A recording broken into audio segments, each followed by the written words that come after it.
আল্লাহ সুবহানাহু ওয়া তাআলার নিকট অসংখ্য অগণিত অজস্র শুকরিয়া জ্ঞাপন করছি যে মহান আল্লাহ সুবহানাহু ওয়া তাআলা পবিত্র জুমার দিন আপনাকে এবং আমাকে জুমার ঘরে আসার এবং বসার শক্তি সামর্থ্য দান করেছে।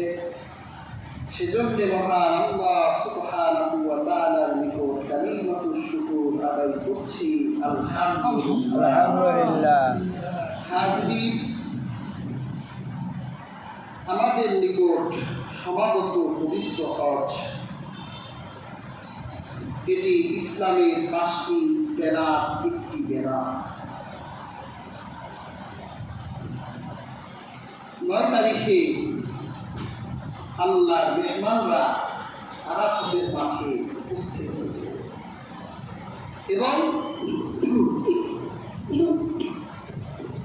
10 তারিখে তাওয়াফে জিয়ারত করবে, আল্লাহর পবিত্র কাবাঘর তাওয়াফ করবে। এরপর কুরবানি করবে। সেজন্য আমি মহাগ্রন্থ কুরআনুল কারীম থেকে একটি আয়াতে কারিমা তেলাওয়াত করেছি। এই আয়াতটি হলো সর্বজনীন। কারণ হলো হজে যারা উপস্থিত হবে, হজের কাজ শুধুমাত্র তাদেরই। এখন প্রযুক্তি উন্নত হয়েছে। আপনি যদি চিন্তা করে যে আমি বাংলাদেশ থেকে আরাফাতে প্রযুক্তির মাধ্যমে আরাফাতের সাথে যোগাযোগ করব, আরাফাতে হাজি আল্লাহর কাছে যে মর্যাদা পাবে, আপনি সেই মর্যাদা পাবেন। ওটা শুধু ওই জায়গার জন্য খাস। কিন্তু একটি আমলকে আল্লাহ সার্বজনীন করেছেন। গোটা পৃথিবীর মানুষ একটি আমল করছে, সেটা হলো কোরবানি। গত জুমায় আলোচনা করেছিলাম যে আল্লাহ ইব্রাহিমকে বলেছিলেন, আমি তোমার এই কাজটি পরবর্তীদের জন্য স্মৃতি হিসেবে রেখে দিলাম। আমরা যে এখন কোরবানি দেই, এটা ইব্রাহিমের স্মৃতি, যাতে এই পৃথিবীর মানুষগুলো ইব্রাহিম কোরবানি করে আল্লাহ সন্তুষ্টি যেভাবে অর্জন করেছিলেন, আমরাও যেন ইব্রাহিমী অন্তর নিয়ে আমাদের কোরবানির দ্বারা আল্লাহর সন্তুষ্টি হাসিল করতে পারি। সেজন্য আজকে আমি কোরবানি বিষয়ে কিছু আলোচনা করব। রাসূল কারীম সাল্লাল্লাহু আলাইহি ওয়াসাল্লাম বলেছেন, তিবু বিহা নাফসা, তোমরা কোরবানির দ্বারা তোমাদের অন্তরকে পবিত্র করো। তোমাদের অন্তরের ভিতর যে অসারতা আছে, পাপ কুকিলতা আছে, যে গুনাহ আছে, তোমরা কোরবানি করে তোমাদের সেই নফসকে তোমরা পবিত্র করে ফেলো। সুবহানাল্লাহ। কোরবানি তো স্যাক্রিফাইস, উৎসর্গ। মানুষ যখন স্যাক্রিফাইস করে সেখানে স্বার্থ থাকে? স্বার্থ থাকে না। প্রেমিকার জন্য প্রেমিক জীবন স্যাক্রিফাইস করে, আল্লাহর জন্য আপনার কষ্ট উপার্জিত রক্ত পানি করা পয়সা খরচ করে আপনি পশু ক্রয় করে আল্লাহর সামনে উপস্থিত করে, এটা রক্ত প্রবাহিত করে আপনার হৃদয়ের যে টান, এটাকে স্যাক্রিফাইস করে দিতে। পরিপূর্ণভাবে আপনি কিভাবে কোরবানি দিতে পারেন সেটা আপনার জানতে হবে। রাসূল কারীম সাল্লাল্লাহু আলাইহি ওয়াসাল্লাম আমাদেরকে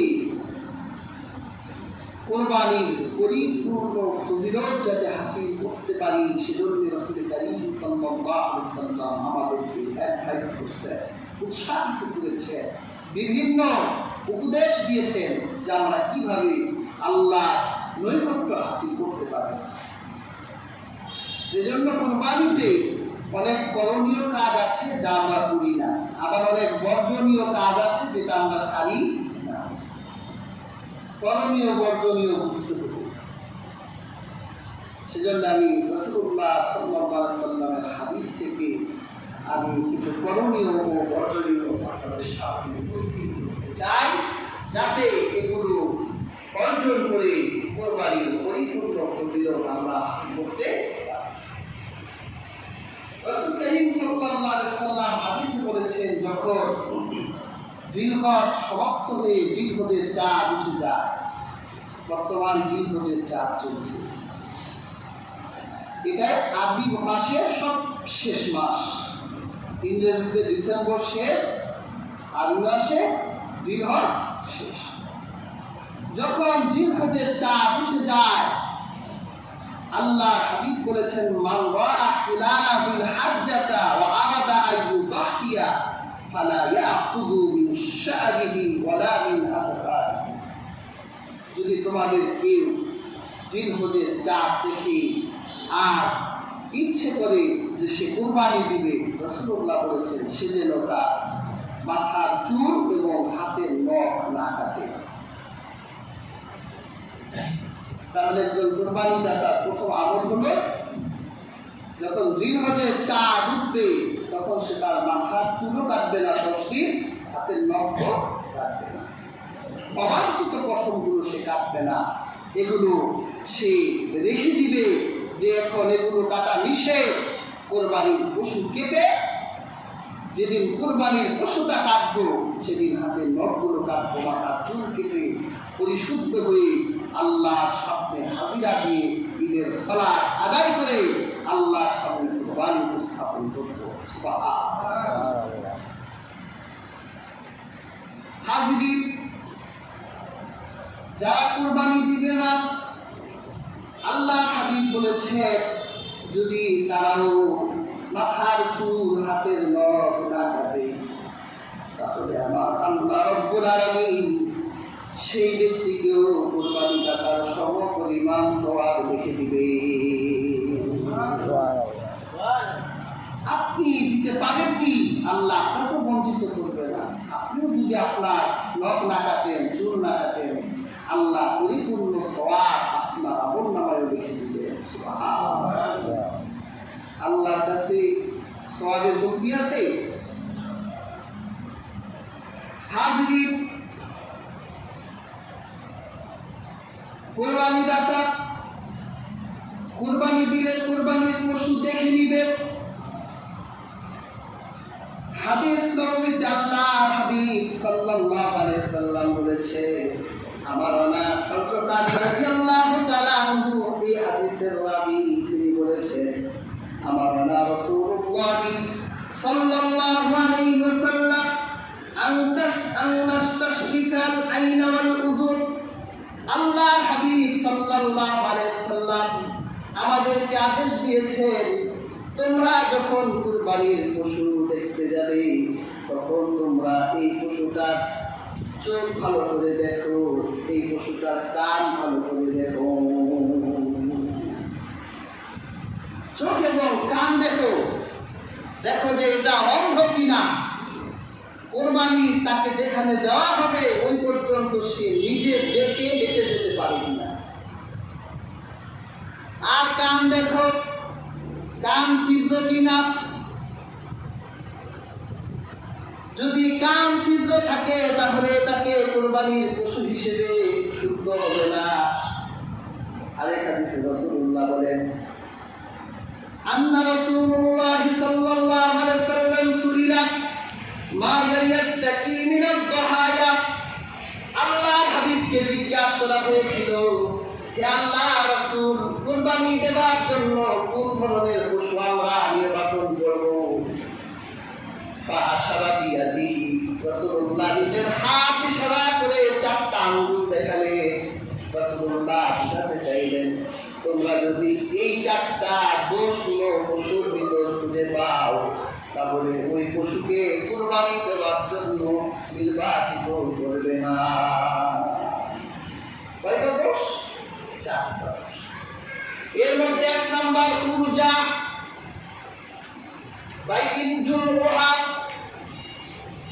আল্লাহ হাবিব সাল্লাল্লাহু আলাইহি সাল্লাম বলেন খোরাক, এটা খোলামি স্পষ্ট দেখা যায়, যেটা খুদায় খুদায় হাতে।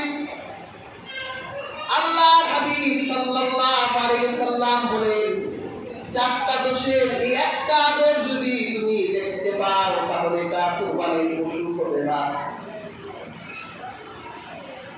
ওয়াল আওরা, কানা 2 চোখে দেখে না। আল্লাহ হাবিব বলে তার অন্ধত্ব যদি প্রকাশিত হয়, তাহলে এটা কুরবানির পশু হবে না। আল্লাহ হাবিব বলেন মারিবা, এটা অসুস্থ দেখা যায়, বোবা, রাসূলুল্লাহ বলে এটা কুরবানির পশু হবে না। আল্লাহ হাবিব বলে আল আজফা, আর 4 নাম্বার দোষ হলো কুরবানির পশুর ভিতরে যদি দুর্বলতা দেখতে পাও, দুর্বল, এটা হাড় হাড্ডির ভিতর কোনো মজ্জা নাই, এত দুর্বল। আল্লাহ রাসূল বলে এই 4টা দোষ যদি কোনো কুরবানির পশুর ভিতরে থাকে, আল্লাহ রাসূল সাল্লাল্লাহু আলাইহি ওয়াসাল্লাম বলেন ওটা কুরবানির পশু হবে না। এই 4টা দোষ থাকলে কুরবানির পশু হবে না। হাজিরিন, আমরা কিন্তু এগুলি দেখি না। আমরা প্রথম কুরবানির গরুর হাতে গেলেই দেখি এটা কত কেজি হতে পারে। আবার শুনলাম মাপ দেওয়া হয়, ভাই এবার একটা মাপ দেন, মাপ দেওয়া হয় কত কেজি আসলো। তারপরে আবার মনে মনে হিসাব করে 1 কেজি কয় টাকা পড়লো। তোমার এত ক্যালকুলেশন করতে তো রাসূলুল্লাহ বলে নাই, আল্লাহ পাক বলে নাই। আল্লাহ পাক বলেছেন লান ইয়ানালাল্লাহা লুহুমুহা ওয়ালা দিমাউহা ওয়ালাকিন ইয়ানালুহুম তাকওয়া মিনকুম। আল্লাহ বলেন তোমাদের কুরবানির পশু রক্ত আমার কাছে পৌঁছায় না, এটার গোশত আমার কাছে পৌঁছায় না, তোমাদের হৃদয়টা পৌঁছায়। যদি এটা মনের মতো হয়, এটার গোশতের কেজি যদি 20,000 টাকাও হয়, আর তোমার মনে যদি ধরে যায় এটাই তোমার কুরবানির পশু, কিন্তু তুমি আল্লাহর সামনে যেটা দেখাবা সেটা হলো তোমার তাকওয়া আছে কিনা, তোমার অন্তর, এটা আল্লাহ পাক দেখবে। আল্লাহ পাক মুত্তাকিদের কুরবানি কবুল করবে। আর যারা এইরকম বাজে জিনিসগুলো অনুসন্ধান করে, আল্লাহ পাক তাদের কুরবানি কখনোই কবুল করবে না। কোরআনে আল্লাহ দৃষ্টান্ত দিয়েছেন। হযরত আদমের 2 ছেলে হাবিল আর কাবিল, ভাই কিন্তু সব একরকম হয় না। আরেকটা জিনিস মনে রাখবেন, সন্তান চরিত্র পায় বাবা মার চরিত্রের উপর, তাদের আচার আচরণের উপর। বাবা মা যদি খারাপ চরিত্রের হয়, বাবা মার আচার আচরণ যদি মন্দ হয়, তাহলে ওই রক্ত যে সন্তানের শরীরে প্রবাহিত হবে, ওই সন্তান বাবা মা সেই বদ চরিত্রগুলো পাবে। আর বাবা মা যদি ভালো হয়, তাহলে তার সন্তান ভালো। কিন্তু 2-1টা যদি অন্যরকম হয়, তাহলে এটা আল্লাহর ফয়সালা, আল্লাহ হয়তো পরীক্ষা করবে। আদম তো আল্লাহ দামি নবী, প্রথম নবী। আদমের 1 ছেলে কাবিল হৃদয় বেশি ভালো না, আর হাবিল সে আদমের পূর্ণ চরিত্র পেয়েছে। বোনকে বিবাহ করা নিয়ে 2 ভাইয়ের ভিতর যখন দ্বন্দ্ব হলো, আমার আল্লাহ ফয়সালা দিল কুরবানি করো। এই পৃথিবীর প্রথম আমলেই হলো কুরবানি। আর হাজিরিন, হযরত আদমের 2 ছেলে কাবিল সে বিভিন্ন চাষাবাদ করত, কৃষি কাজ করত। তার পশুর ঘরের ভিতর গিয়ে তিনি তাকিয়ে দেখলেন তার পশুগুলোর মধ্যে সবচেয়ে ভালো কোন পশুটা, সবচেয়ে ভালো দুব্বাটা হাবিল চয়ন করলো, নির্বাচন করলো। তারপর পাহাড়ে রেখে আসলো, আমার আল্লাহর কাছে কুরবানি করব, সেটা অবশ্যই আমার ভিতরে সবচেয়ে ভালোটাই কুরবানি করবো। আর কাবিল চিন্তা করলো যে আকাশ থেকে আগুন এসে কুরবানি জ্বালাই দিবে, তখন বোঝা যাবে যে কুরবানি কবুল হয়ে গেছে। এই শরীয়তটা যদি মুহাম্মদ সাল্লাল্লাহু আলাইহি সাল্লামের উম্মতের ভিতর থাকতো, যে আকাশ থেকে কুরবানি এসে আগুন এসে কুরবানিকে জ্বালিয়ে দিবে, তাহলে বোঝা যাবে যে কুরবানি কবুল। তাহলে আমার তো মনে হয় 90টা লোক কুরবানি দিত না, আর ওই 70,000, 1 লাখ, 2 লাখ টাকা দিয়ে গরু কিনবো, আর এটা আগুন এসে জ্বালাই দিবে, কুরবানির দরকারই নেই। হাজরিন, আল্লাহ তার রাসূলের উম্মতকে এত ফ্যাসিলিটি দিলেন, উম্মতি শরীয়তে মুহাম্মাদিয়া এত সহজ করলেন, কুরবানির গোশতটা পর্যন্ত আল্লাহ কুরবানি দাতার জন্য হালাল করে দিয়েছেন। আর আদমের ছেলে হযরত হাবিব সবচেয়ে দামি দুব্বাটা নিয়ে পাহাড়ে রেখে আসলো। আর কাবিল চিন্তা করলো আগুন দিয়ে কেউ জ্বালিয়ে দিবে, ভালোটা দেওয়ার দরকার নাই।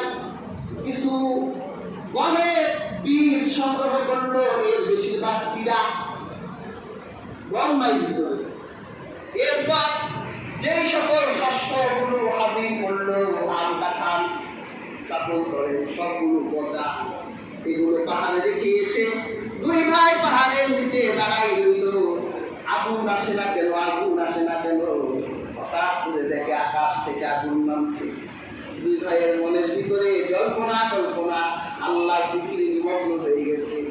হাবিল আল্লাহ জিকিরে নিমগ্ন হয়ে গেছে। হে আল্লাহ, আপনি আমার কুরবানি চালায় দেন, আমার কুরবানি কবুল করে দেন। আর কাবিল চিন্তা করলো আগুন যদি আমার কুরবানি কবুল করে ভালো, আর না করলে আরো ভালো। আমার গোনাহ কিনা আমার বেয়াদ হাজরিন, আকাশের আগুন এসে হাবিলের কুরবানি দুম্বাটা আগুন দিয়ে জ্বালায় দেওয়া হলো। হাবিলের কুরবানি কবুল হয়ে গেল। কাবিল বলতে লাগলো লা তুলান্নাকা, আমি তোমাকে হত্যা করব। কিন্তু হাবিল ভাইয়ের হত্যার জবাব হত্যা দিল না, সে জবাব দিল ইন্নামা ইয়াতাকাব্বালুল্লাহু মিনাল মুত্তাকিন। সে বলল আল্লাহ মুত্তাকিদের কুরবান কবুল করে। সুবহানাল্লাহ। তাহলে বোঝা যায় কুরবানি কবুল হলো মুত্তাকি যারা কুরবানি দিবে। চিন্তা করে দেখেন যে কতটুকু তাকওয়া অর্জন করতে পারলে আপনি কি দেখেন আর আল্লাহ কি দেখতে বলল। ইয়া হাজরিন, আল্লাহ দেখতে বলেছে পয়সা হালাল কিনা, আল্লাহ দেখতে বলছে কুরবানির পশুর ভিতরে কোনো দোষ ত্রুটি আছে কিনা। যদি দোষ ত্রুটি না থাকে, তোমার মনের মতো হয়, তাই তুমি কিনবা। আর যদি তুমি বাজারে গিয়ে এই চিন্তা করো যে এই পশুটা কিনা যাবে না, এটা তো সবাই বন্টন করতে পারবো না, ফ্রিজ করতে পারবো না, এটা কিনা যাবে না, এটা কয় কেজি গোশত হবে, ভাই মাপ দেখেন তো কত কেজি আসে, 1 কেজি কত করে পড়ে। এইরকম চিন্তা যদি করে, এই লোকটা কোনটার ভিতরে তাকওয়া আছে, কুরবানি কবুল হবে না। আর রাসূলুল্লাহ চোখ দিয়ে যদি আপনি খোঁজেন, রাসূলুল্লাহ আরো খুঁজেছেন। হাদিস নববীতে মুসলিম শরীফের হাদিস এসেছে যে আল্লাহ রাসূল হযরত মা আয়েশা রাদিয়াল্লাহু আনহা এই হাদিসকে রওয়ায়াত করেছেন যে রাসূলুল্লাহ কুরবানিতে তিনি এমন একটি দুম্বা নির্বাচন করলেন যে দুম্বাটা কালোতে দেখে, কালোতে হাতে, কালোতে বসে। সুবহানাল্লাহ। অর্থাৎ আল্লাহ রাসূলের পছন্দের পশু ছিল কালো, চোখ কালো ছিল, পেট কালো ছিল, জন্য কালোতে বসত, ফুলগুলো কালো ছিল, কালোতে বসত। যদি আপনি রাসূলুল্লাহ পছন্দকে আপনার পছন্দ বানান, তাহলে সোনায় সোহাদা হয়ে গেল। আল্লাহ রাসূল সাল্লাল্লাহু আলাইহি সাল্লাম মা আয়েশা বলেন, আল্লাহ হাবিব তখন আমাকে ছুরিটা দাও। হযরত আয়েশা ছুরি নিলেন। আল্লাহর হাবিব বলল, পাথর দিয়ে এই ছুরিটা ধারায় দাও। একজন মহিলা মানুষ রাসূলুল্লাহ একজন মহিলাকে বলল ছুরি ধারায় দিতে। হযরত আয়েশা বলেন, আমি আল্লাহর হাবিবকে ছুরি ধারাই দিলাম। আল্লাহ রাসূল সাল্লাল্লাহু আলাইহি ওয়াসাল্লাম ধারালো ছুরিটা নিলেন। তারপর দুম্বাটা তার পাজরের উপর শোয়াই দিলেন। তারপর রাসূলুল্লাহ নিজের পা দিয়ে চেপে ধরে সেই দুম্বাটা কুরবানি করে দিলেন। যদি আপনার দুম্বা মানে ছোট জাতীয় পশু হয়, ছাগল, বকরি, দুম্বা, তাহলে একাকী কুরবানি দেওয়াটা রাসূলুল্লাহ এটা বৈধতা রেখেছেন। রাসূলুল্লাহ একাই কুরবানি করে দিয়েছেন। কি রাসূলুল্লাহ ভিতরে শক্তি ছিল, কি শৌর্য বীর্য ছিল রাসূল আকরাম সাল্লাল্লাহু আলাইহি ওয়াসাল্লাম। আর তিনি কি করলেন? রাসূলুল্লাহ কুরবানি দেওয়ার সময় করলেন, এক বর্ণনায় আসছে রাসূলুল্লাহ শুধু এতটুকু বললেন, বিসমিল্লাহ আল্লাহু আকবার। এতটুকু বললেই কুরবানি হয়ে যাবে। আরেক বর্ণনায় আসছে রাসূলুল্লাহ যে দোয়াটা পড়লেন, আমরা জায়নামাজের দোয়া বলি না, ইন্নী ওয়াজ্জাহতু ওয়াজহিয়া লিল্লাযী ফাতারাস সামাওয়াতি ওয়াল আরদা হানিফাও ওয়া মা আনা মিনাল মুশরিকিন। রাসূলুল্লাহ এটা বললেন। তারপর রাসূলুল্লাহ আয়াত বললেন, ইন্না সালাতি ওয়া নুসুকি ওয়া মাহইয়ায়া ওয়া মামাতি লিল্লাহি রাব্বিল আলামিন লা শারীকা লাহু ওয়া বিযালিকা উমিরতু ওয়া আনা আউওয়ালুল মুসলিমিন। তারপর রাসূলুল্লাহ বললেন, বিসমিল্লাহি আল্লাহুম্মা তাকাব্বাল মিন মুহাম্মাদ ওয়া আলি মুহাম্মাদ ওয়া আলি উম্মতি মুহাম্মাদ সাল্লাল্লাহু আলাইহি ওয়াসাল্লাম। বিসমিল্লাহির রহমানির রহিম। রাসূলুল্লাহ দুম্বাটা কাটলেন। রাসূলুল্লাহ দোয়া শেষ দিকে বললেন, আল্লাহুম্মা তাকাব্বাল মিন মুহাম্মাদ, হে আল্লাহ আপনি মুহাম্মদ সাল্লাল্লাহু আলাইহি ওয়াসাল্লামের পক্ষ থেকে এই দুম্বা কবুল করুন। মুহাম্মদ সাল্লাল্লাহু আলাইহি ওয়াসাল্লামের পরিবার পরিজনের পক্ষ থেকে এই কুরবানি কবুল করুন। তারপর রাসূলুল্লাহ বলল, আপনি মুহাম্মদ সাল্লাল্লাহু আলাইহি ওয়াসাল্লামের উম্মতের পক্ষ থেকে কুরবানি কবুল করেন। সুবহানাল্লাহ। একটা দুম্বার ভিতরে রাসূলুল্লাহ গোটা উম্মতকে শরীক করে দিয়েছিলেন। সুবহানাল্লাহ। এই উম্মতকে রাসূলুল্লাহ ভালোবাসেন। কিন্তু দুম্বা, ছাগল, ভেড়া একজনের বেশি শরীক হওয়া যায়? একজনের শরীক একজন। কিন্তু অন্য প্রাণী, উট অথবা গরু, এই জাতীয় বড় প্রাণীগুলোতে 7 ভাগে শরীক হওয়া যায়। এটা বৈধ। সাহাবায়ে কেরাম করতে, কিন্তু আমাদের দেশে আহলে হাদিস নামের একটি সম্প্রদায়, তারা 7 ভাগটাকে অস্বীকার করে, যে 7 ভাগে দেয়া যাবে না। 7 ভাগে দেয়া যাবে এই ব্যাপারে সহিহ হাদিস আছে। হাজিরিন, রাসূল করিম সাল্লাল্লাহু আলাইহি ওয়াসাল্লাম হযরত জাবের থেকে একটি হাদিসে রাসূল পাক সাল্লাল্লাহু আলাইহি ওয়াসাল্লাম বলেন, আন জাবির ক্বালা নাহাদনা মা রাসূলিল্লাহি সাল্লাল্লাহু আলাইহি ওয়াসাল্লাম আমাল হুদাইবিয়া। আমরা হযরত জাবির বলেন যে রাসূল পাক সাল্লাল্লাহু আলাইহি ওয়াসাল্লামের সাথে হুদাইবিয়াতে যখন গিয়েছিলাম, তখন আমরা কুরবানি দিয়েছিলাম আল উদনা আন সাবআ, এমন গরুতে যে গরুতে 7 জন শরীক ছিলেন, আল বাকারাতা আন সাবআ, এবং এমন গরু এবং এমন উটে আমরা শরীক হয়েছিলাম যাতে 7 জন ভাগ ছিল। তাহলে হযরত জাবের রাদিয়াল্লাহু তাআলা আনহুর হাদিস থেকে আমরা বুঝতে পারলাম যে হুদাইবিয়ার দিন রাসূলুল্লাহ গরুতে এবং উটে 7 জন শরীক রেখেছিলেন। তাহলে বোঝা যায় যে 7 জনেও কুরবানি দিতে পারে। কিন্তু হাজির এই হাদিসগুলোকে তারা ডিনাই করে, আহলে হাদিসরা এই 7 ভাগের এই হাদিসগুলোকে অস্বীকার করে। তারা বলে যে না, ছাগলের একজন, গরুতেও একজন, তবে 7 জন দেওয়াটাও বৈধ। রাসূল করিম সাল্লাল্লাহু আলাইহি ওয়াসাল্লাম কুরবানির পশুকে চিহ্নিত করার জন্য মালা পরাতে বলেছেন, যে তোমরা যেই কুরবানির পশুগুলো তোমরা কুরবানি করবা, এগুলোকে তোমরা মালা করাও। হাদিসে নববীতে আসছে, আয়েশা রাদিয়াল্লাহু তাআলা আনহা রাসূল পাক সাল্লাল্লাহু আলাইহি ওয়াসাল্লামকে মালা সম্পর্কে জিজ্ঞাসা করেছিলেন। তখন রাসূল করিম সাল্লাল্লাহু আলাইহি ওয়াসাল্লাম বলেছিল যে তোমার বাবা আবু বকরকে বলো যে যে সে যেন তার কুরবানির পশুকে মালা করায় দেয়। হযরত মা আয়েশা বলেছেন, আমি নিজের হাতে মালা তৈরি করে কুরবানির পশুকে করাই দিয়েছি। তাহলে এটা নির্ধারণ হয়ে যায় কোনটা কুরবানির আর কোনটা জায়গাবের। তো চুরি করতে আসলে ইমান থাকলেও চিন্তা করবে যে না কোরবানিটা নেওয়া যাবে না।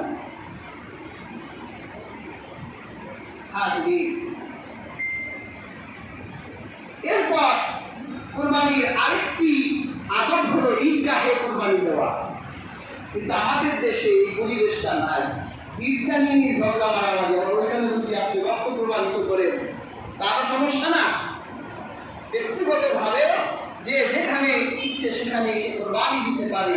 তবে রাসূলুল্লাহ সাল্লাল্লাহু আলাইহি ওয়াসাল্লামের সময়ে ঈদগাহে কোরবানি দেওয়া হতো। তাহলে রাসূলুল্লাহ বুঝতেন যে এই সমাজে কয়জন লোক কোরবানি দিল আর কয়জন লোক দিল না। তখন রাসূলুল্লাহ ঈদগাহ থেকে কাকে কোরবানির গোশত বন্টন করা হবে এটা নির্ণয় করতে পারতেন। এই জন্যই তখন রাসূলুল্লাহ ঈদগাহে কোরবানি দিতেন।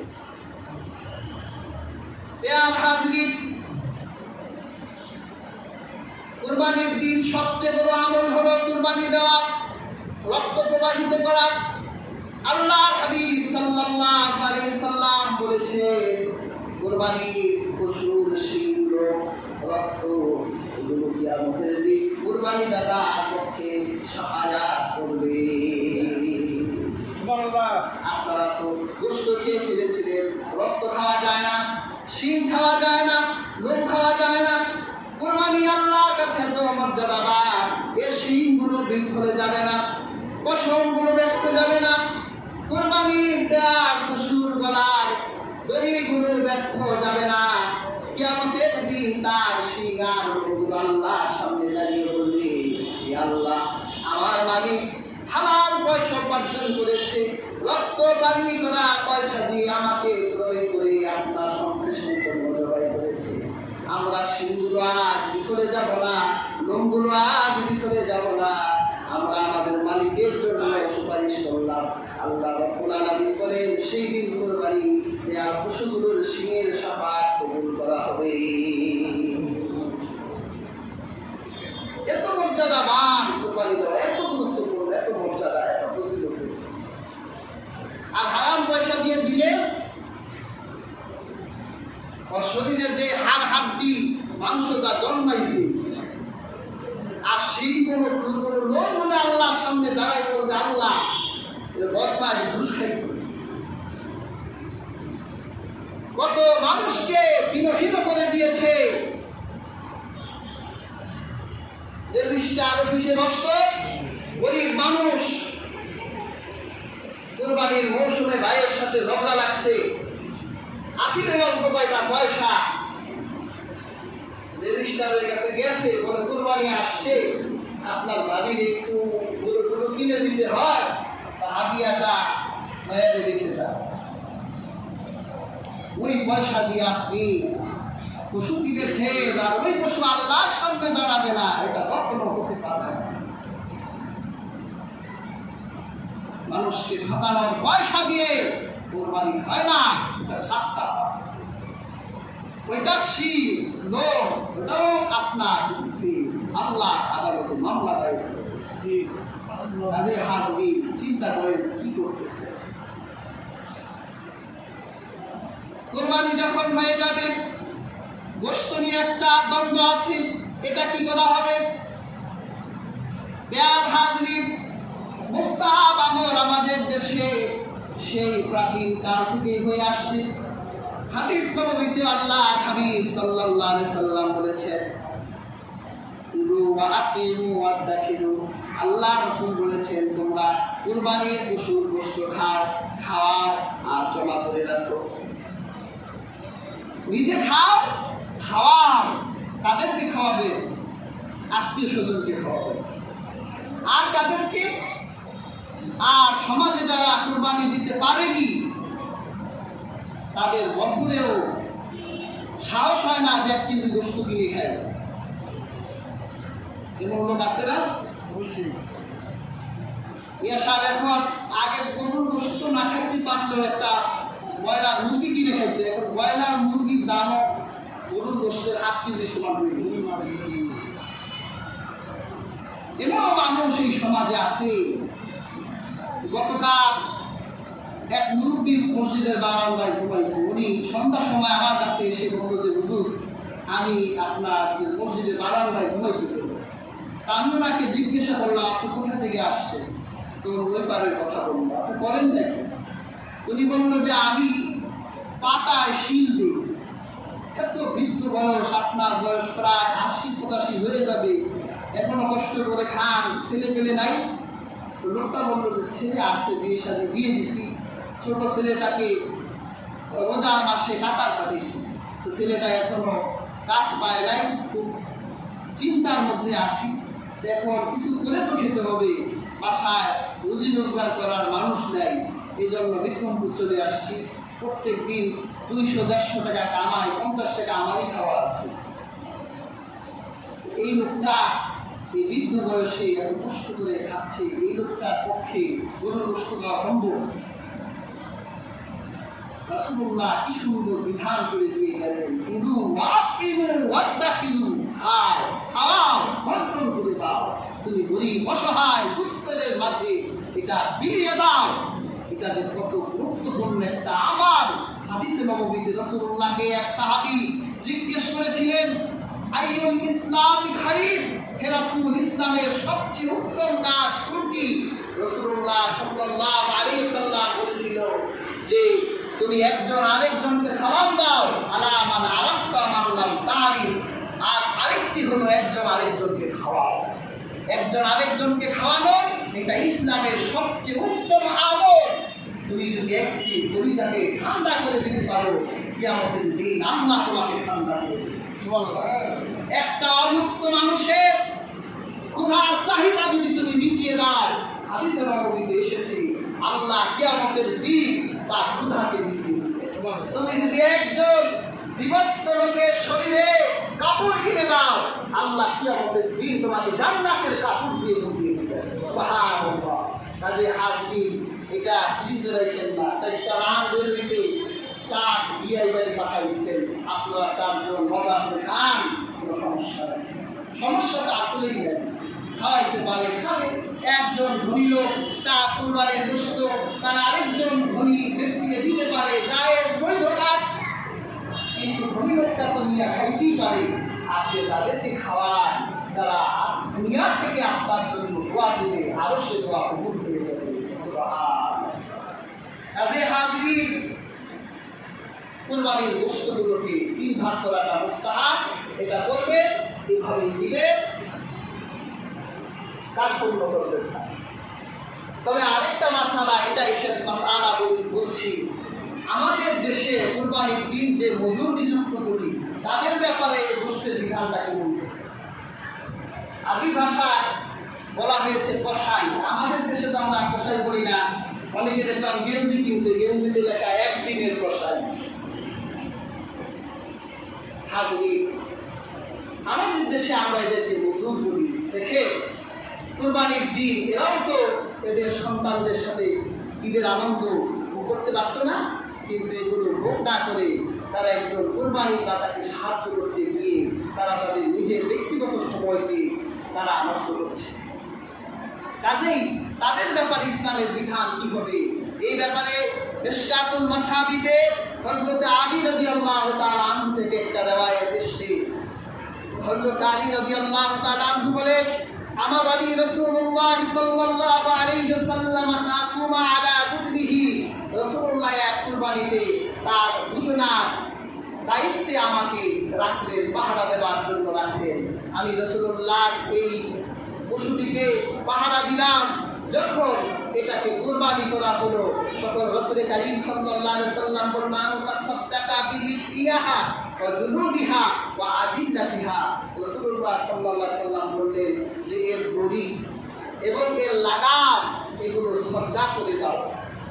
এটা কুরবানি দাতা কুরবানির পশু দড়ি লাগাম এগুলো ব্যবহার করতে পারবেন, এগুলো সদকা করে দিবেন। তারপর রাসূলুল্লাহ সাল্লাল্লাহু আলাইহি ওয়াসাল্লামকে বলা হলো যে আপনি মজুদের ব্যাপারে যাকে নিযুক্ত করা হয় এই মজুদের ব্যাপারে কি ফয়সালা দিবেন। তখন তার তাকে কি আপনি কুরবানির পশুকে কি গোশত দিবেন? তখন রাসূলুল্লাহ বলেছিলেন, ওয়া আল্লাহ উতিয়াল জাজ্জারা মিনহা, তোমরা তাকে কুরবানির পশু থেকে গোশত দিও না। এটার অর্থ হলো তুমি তার সাথে চুক্তি হও যে সে কত টাকায় তোমার কুরবানির পশুটিকে কেটে দিবে, তার সাথে তোমরা চুক্তিবদ্ধ হবে। এই চুক্তিতে সে 4,000 টাকা 5,000 টাকাও চুক্তি করতে পারে, এটা তার মন মতো সে করবে। তারপর রাসূলুল্লাহ বলেছেন, ওয়ালা নাহনু মুক্তিহি মিন ইনদিনা, যদি আমরা হুজুরকে কষ্ট দেই তাহলে তার মজুরি হিসেবে দেব না, আমাদের থেকে দিব। এর অর্থ হলো তুমি তার মজুরিও দিবা, আবার তুমি তোমার নিজের থেকে তাকে গোশত দিবা। কারণ সে তো গোশত অন্য কোথাও মূল্যে পাইতো না, কিন্তু সে ওটাকে স্যাক্রিফাইস করে তোমার বাড়িতে কামলা খাটলো, বদলা দিল, তোমার বাসায় মজুর খাটলো, তার মজুরিও দিবা, আবার তোমার নিজের থেকেও। কাজে হাজির আমরা এই জাতীয় লোকদের ব্যাপারেও ইনসাফ করবো, দয়া প্রদর্শন করবো। আল্লাহ সুবহানাহু ওয়া তাআলা আমাদের প্রত্যেককে আজকের আলোচিত আয়াত থেকে উপদেশ গ্রহণ করা তৌফিক দান করুন। যারা সুন্নাত করেনি সুন্নাত